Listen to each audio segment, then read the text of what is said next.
Hello everyone, as only my name is Jafar Idris. Ina yi kowa da kowa fatan alkhairi da fatan kasancewa da Red King TV. So tana yi muku barka da warhaka. Yau za mu shiga gadan-gadan cikin cryptocurrency. Menene shi cryptocurrency? Amma kafin nan ga wani red button nan ku daure ku danna mana shi a alamun subscribe. Ku daure ku danna mana shi saboda mu ci gaba da jin daɗin kawo muku. Sannan a comment section ɗinmu mun ɗan samu matsala, amma ga wani red arrow nan yana ɗan nuna wani ɗan button ƙarami haka, so za ka danna wajen idan kana so kai mana magana. Zai kawo maka cikin description ɗinmu. Idan ka zo cikin description ɗin ga light blue ɗin rubutu nan, so za ka ga akwai Facebook, Twitter, Instagram, Snapchat. So anyone da kake abin nan zaka iya mana magana ta nan idan kana da buƙatar wani abu. Insha Allah mu kuma za mu yi ma bayani da abin da kake da buƙata. Kada ku manta ku ci gaba da yi mana liking, comment, share, subscribe saboda mu ci gaba da jin daɗin kawo muku wannan. Yau muna magana akan cryptocurrency. So yana nufin wa'yansu wata ma'adana ce ta kuɗi. So shi crypto ɗin shi kamar a ce ma coins ne. Idan aka ce ma coins kamar ƙarfe kenan da Hausa. Da ƙarfe kenan da Hausa. So shi crypto kamar abin nan. So aka ce currency yanayin garin da kake ciki. Duk garin da kake ciki so shine current ɗin garin da kake ciki shine kamar idan kana amfani da naira ko dollar ko riyal ko saifa. Kowane irin kuɗin garinku ya danganta kai ɗan Chad ne, America, Ingila, Romata anyway dai, to shine wannan cryptocurrency yake magana a kansa. Akwai wasu kuɗi da aka daina yayin su ne kamar kwandalaye, kamar wayannan coins ɗin kenan, kamar kwandalaye. To shi kuma wannan yana exchanging ɗinsu ne, kamar ka siye su ne sannan ka canza su zuwa wayansu lokaci. Ka siye su ka canza su, kana canjin idan canji ya tashi ka sai da shi, trade kenan. Idan canji ya tashi ka sai da shi ka samu riba, sannan idan ya faɗi ka siya, sannan idan ya tashi. So shi kamar haka yake. Shine za ku ji ana cewa cryptocurrency ko kuma bitcoins. So da bitcoins da cryptocurrency duk tafiyar su ɗaya, ba abin da ya raba su. Crypto yana amfani duk da kowace ƙasa.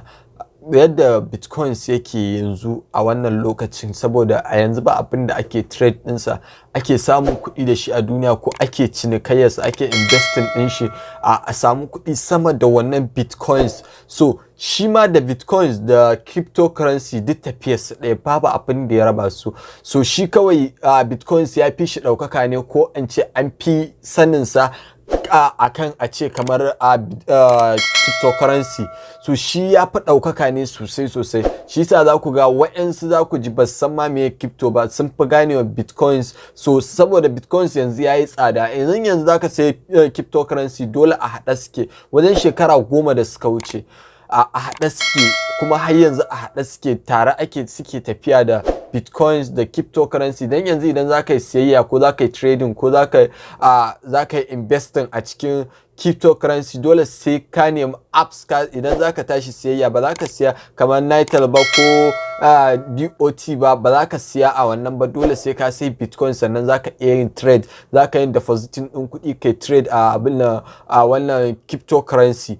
So shi ma wani abin nan ne da ake yi exchanging ɗin kuɗi sosai. Wayansu da yawa ba su san menene amfanin ko bitcoins ba ko cryptocurrency. Za su ce wai menene amfanin shi to cryptocurrency ɗin, ko kuma menene amfanin shi bitcoins ɗin.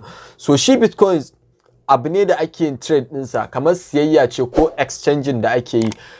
Suna sai da kwandalaye ne, kai kuma za ka depositing ɗin kuɗi, kamar ka ɗauki takarda ne ka ba da takarda ka sai kwandalaye. So ka ba da takarda kamar na naira 10 ko 20, so an baka coins na naira 30 ko abin nan. So kun ga ko da kanan ka ci riba, sannan za ta iya lokacin da za ka sai da su sun ƙara yin abin nan. Shine akwai wani abin nan da ake cewa economic da ake cewa demand the curve, the higher the price the normal quantity is demanded. So shi yana amfani da kamar wa'annan tafiyan ne, yana amfani da wannan tafiyar. Akwai lokacin da yake yin tsada, akwai lokacin da yake yin arha. To lokacin da dole daman shi bukatarsa ka zamto kana da lokacinsa, a lokacin da ya tsada lokacin zaka sai da shi. Kamar trade ne, kamar ka siyo kasuwa, ka je kasuwa ne ka sai takalmi ko jaka ko waye ka zo ka siyar a cikin gidanka, ko kuma ka je kasuwa ka je shagon ka siyar. So wannan riba ko da yaushe zaka ringa samun riba, amma yadda kaga kasuwa ana faduwa yau, kasuwa a ce ta daga yau ta faɗi, shi ma haka yau yake. Akwai application ɗin su crypto.coms, za ku iya duba su, har kati suna bayarwa kamar a ATM, suna da ATM ɗinsu da komai. Kun ga su bitcoins ba su da wannan abin din, sannan akwai coins da yawa yanzu da ake siyar da su. So amma akwai fake fa, akwai na scammers suna nan da yawa. Za ku ga idan har kana so ka yi irin wannan harka, ko kana so ka shiga irin ta ka sanya take, so ka samu wanda ya san asalin abin, saboda yanzu scammers sun fi asalin masu wa'annan kamfanin yawa a duniya. Saboda yanzu ne sai a yi scamming ɗinka, lokuta kaɗan za a yi tema alert da waye, ana ma highlighting ɗin abubuwa da yawa wanda duk wayannan duk ƙarya ne, ba wai gaskiya bane ba. So idan za ku ringa bi a hankula, ku samu wanda ya san abin nan ɗin nan, ya san irin wayannan harkokin ko kuma yake yi, saboda ya ƙara wayan ma da kai akan abin. Kaka ce zaka shiga irin wannan harkar, saboda harkar kuɗi tana da matsala sosai. So shi bitcoins gaskiya yana da abin nan, yana da alheri da bitcoins da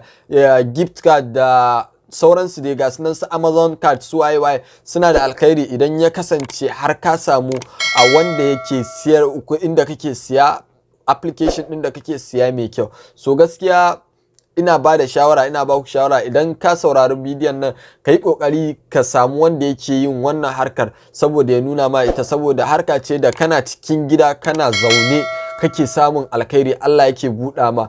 So insha Allah a gaba za mu kawo muku guda 10, za mu kawo muku coins guda 10 wanda ake trade ɗinsu a wannan 2021 ɗin. Insha Allah za mu kawo muku wanda suka fi kowanne tsada, aka fi samun alkhairi a kansu akan komai.